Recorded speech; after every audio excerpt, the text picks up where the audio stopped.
3, 2, 1. Yo, what it is, YouTube? It's your boy Nitty coming back with another episode in the free course. Okay, so now in this episode, we're gonna go over how I sauced up them drums. Boom, boom, boom. If you guys are enjoying this free course so far, don't forget we actually got a private group, the Patreon, which we do this all the time with these super saucy jams that can help you sounding so pro and mainstream. We have the link down below. Go ahead and check that. Don't forget to like, comment, and subscribe. Any questions you got, let me know. Being an engineer, I'm like an architect. I'm building up my house essentially, right? And what is the first thing you need in the house? The foundation. You need the concrete, you need the floor, you need the tilings, you need the hard wood, on the ground that you're gonna walk on, So very first thing, I gotta start off with my 808 and my kick. And usually with my kick, I always like trim it down to like 8 or 9 dB pretty much. A lot of these FL Studio, samples come in already normalized, already at 0, so you wouldn't have any like headroom, as that people would say. I'm not too big into gain staging, you got to figure out your own gain staging. Gain staging, everybody's gain staging is different, but if you have like hardware, like how I have in front of me, like even different types of hardware have different types of gain staging. So you always got to understand that with these analog plugins, make sure you just not hitting the red light, okay? Please just give yourself a little bit of space. If it's green light, it's right, okay? If it's red, it's dead. So just remember it like that. Okay, cool. I like to balance my kick and my 808. So usually my kick will probably be like a 1 dB higher than my 808. I'm gonna show you guys a little trick to make sure that your kick and 808 is balanced. What you do is that you pull out a VU meter, like you share like one of the buses. I actually got a beat bus, by the way. The all music and the all drums is just going to a beat bus, pretty much an instrumental, so nothing crazy. Like I said from the last video, all drums, all vocals. It's just I made it one more aux, all the music and all the drums, they're combining together to go to the beat aux. So now I could just like kind of like make my beat lower if I need to, rather than to like change those balances, like I said in the previous episode. So look, what you do with the kick and the bass, right? You make sure that your kick is kind of averaging at this 3, and by the time you bring in the 808, it should hit the 0. So pay attention, look real fast.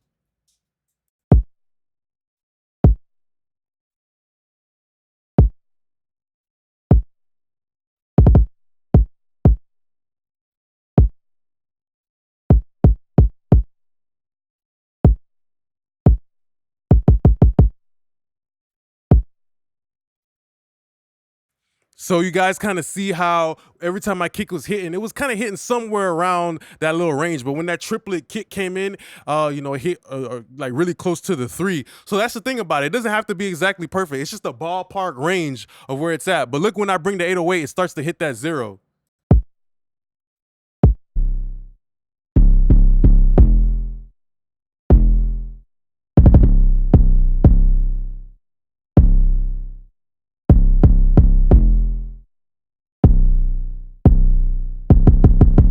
Kind of make sure everything is kind of in the same ballpark. It doesn't have to be precise, but it just kind of lets you know that, okay, I might not be the bomb, but at least I'm in the blast radius with my kick and my bass. So after that, I like to use pull techs, and pull techs are very good for shaping the low end. In a situation like this, sometimes I like to boost the bottom, but this time I felt like the kick already kind of had a good enough bottom, because that's the sound I picked, that big, powerful low end. I also like to listen to the kick and the bass in context with the rest of the instruments. Sometimes I might be getting a little bit of the low end from the music, but with the kick, I only boosted just a little bit of the 4 or 5K, just to, I just boosted until I start to feel my chest buckle up a little bit. So let's hear what it sounds like with and without. And of course, it being a tube EQ, it gives a little bit of juice just running through it, default.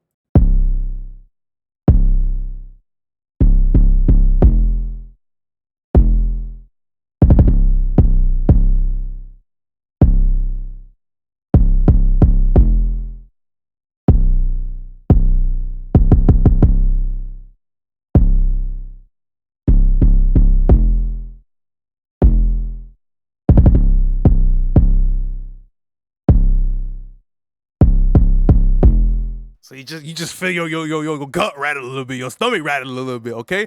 After that, I was using a little bit of parallel processing. I was using Bob Powers' trick.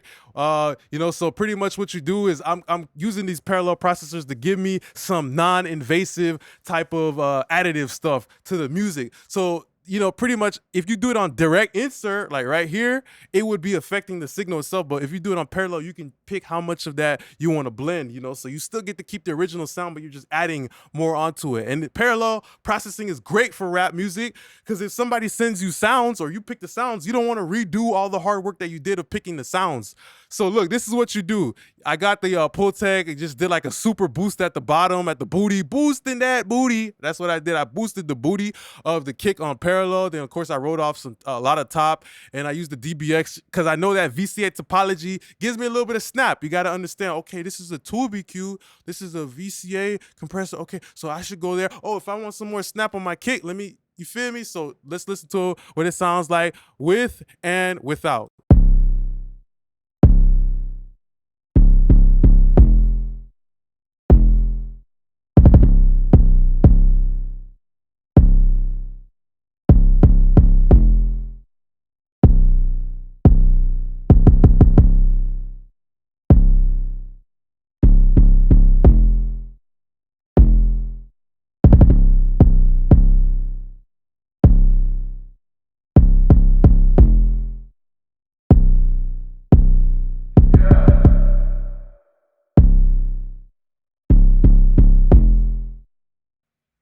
Okay, so you guys got an idea what it's doing. It's like a super, super, super low type of situation. After that, I have the Smack Attack as well, which is like a transient designer, and I'm using that. So this is like the parallel compression for the body, and this is the parallel compression for the transient, the knock of the kick. So it's like a super attack, and I'm actually blending it in. It's called Kick Fat Bastard. So let's look at that too.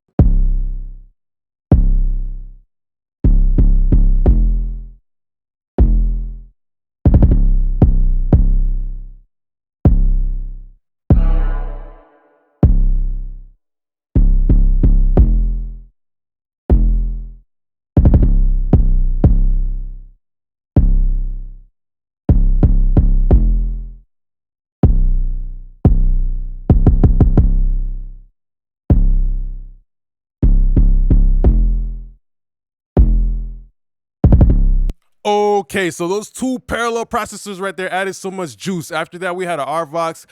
I love to use the RVox on a kick because it adds a little bit of a presence and a little bit of that gate too, kind of tightened up the transient a little bit.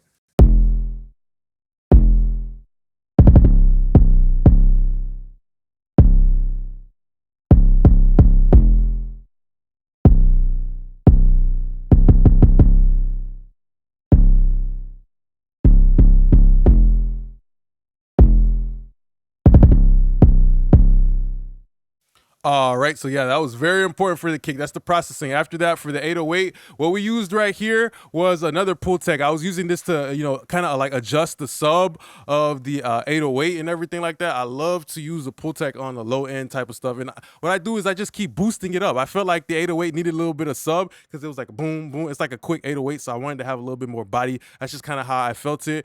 And I just like to use a Pultec, either 60 or 100, and just boosting it up till it feels good. You know what I mean?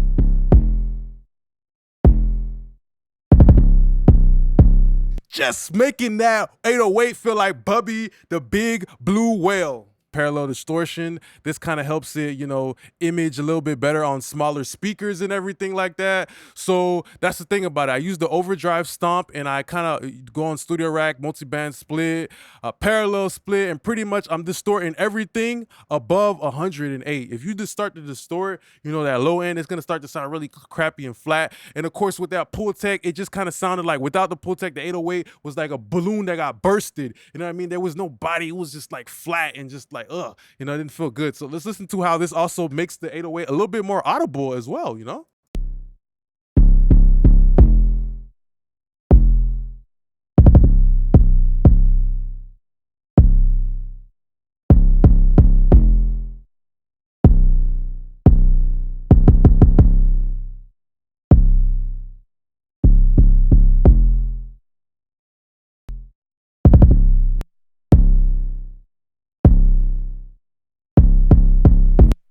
So pretty much what we're doing, we're enhancing that the baby frequency, that that little buzzing of the 808. It's not really like actual low end, but it's more of just like that type of like that the baby frequency, and that Jetson made another one type of 808. It has a lot of that the baby frequency. So if you listen to this on a phone, you hear like the low end completely disappears. Depending on what you're listening to it. Sometimes phones can't generate it, so we like to do a little bit of distortion up there. After that, I have my sidechain, right? So what I did is I created an aux, right?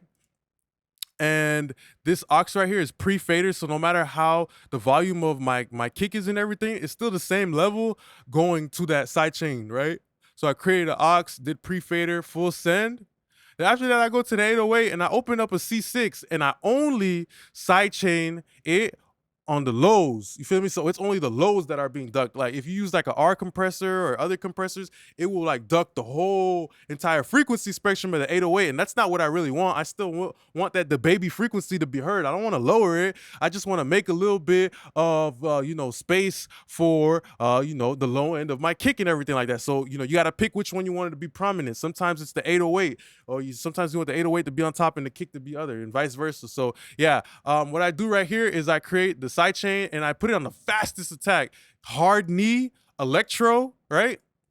And pretty much, you could copy these settings, but this is what's going to make it very abrupt. Sometimes you don't want it to be as abrupt, but that's always coming down to the release time. How quick does it, recover, from the time that the kick and everything comes back. So let's look at that.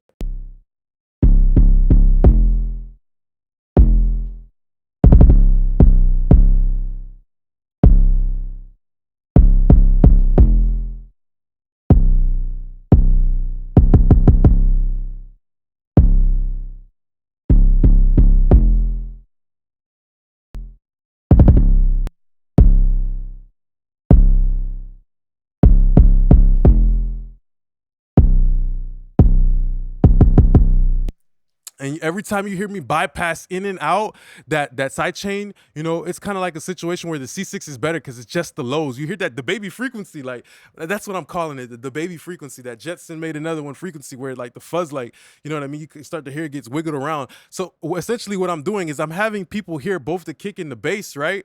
By mostly putting a lot of emphasis on the higher end of the 808 and having the kick be the reason what's giving me that low end. The kick already has that sub. It has from the DBX and the Putec, it has that nice sub, that nice round body that you're paying attention to, but you still can hear the 808 because we have a little bit of that distortion on the upper parts of the 808. So yeah, you guys understand what's going on. Now let's bring in the clap. For the clap, I love to use the SSL channel. I like to roll off just a little bit of low end and just kind of go for kind of a chunky type of clap. So that's what I did. I boost a little bit of low mid and I roll off a little bit of booty and just a little bit of top, to give it a little bit of crispiness. All right. And then for the parallel chain, I used the onboard compressor of the SSL channel. So that's what you got to understand. SSL is a very versatile thing. That's why people love channel strips, because you can do a lot. Maybe you only want to use the EQ. Maybe you only want to use the gating. Maybe you only want to use the compressor section. It's very versatile. So let's look at this with and without.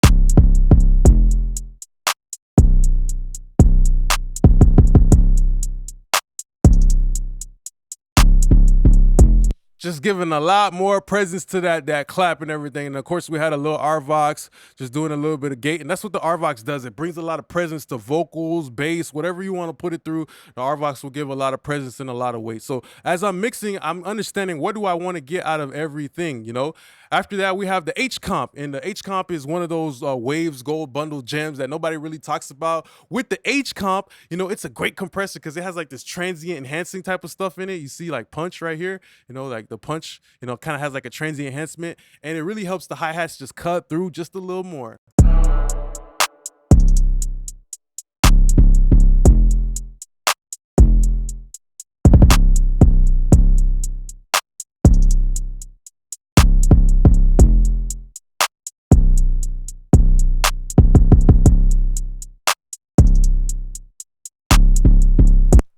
right. Okay. After that, last thing, we just have is the backup snare, and all I did was a basic REQ just to give it a little bit more weight. Kind of the same move from the SSL, but since I wanted to stand out, I did the same EQ move, but on a different plugin.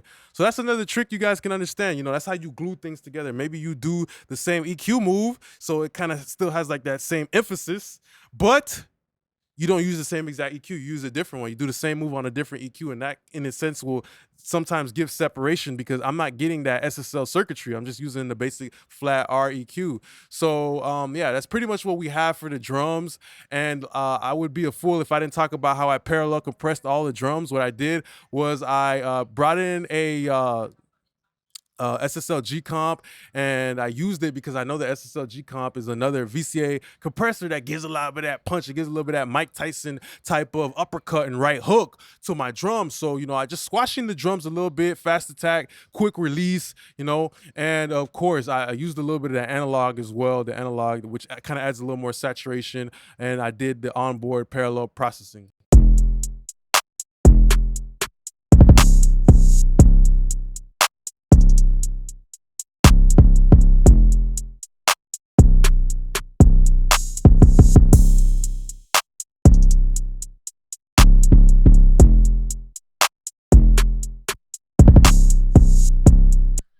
All right. So yeah, it's kind of in a situation too where like my mix bus is also doing a little bit of the compression to my drums too. So some stuff kind of sounds a little bit louder than what it would really be right now. But that's what you got to understand too. It doesn't matter about solo. I'm playing it in solo right now because I'm doing the video. But when I actually mix, I don't mix in solo. Only maybe the kick and the bass, and that's it. You know what I mean? But after that, I listen to everything in context, and I depend on my buses to give me a little bit of help too. And also, we're doing a little bit of limiting. We're doing a little bit of compression on the drums, and I like the limiter because it's kind of like making the whole drum kit sound a little bit more abrupt in a certain way. So let's look at that real fast.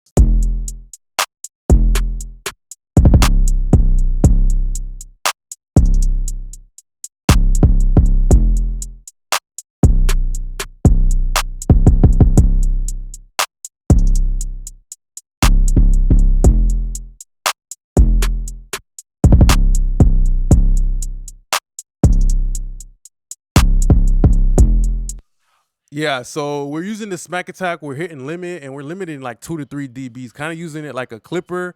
Of course, there is the clip function too, but we're using it as a limiter to add a little bit more aggressiveness, a little bit more abruptness to the drums. So yeah, that's pretty much all I got for this one right here, how we was able to make the drums hit really hard. Next episode is going to be about how we got the music to sound the way we did.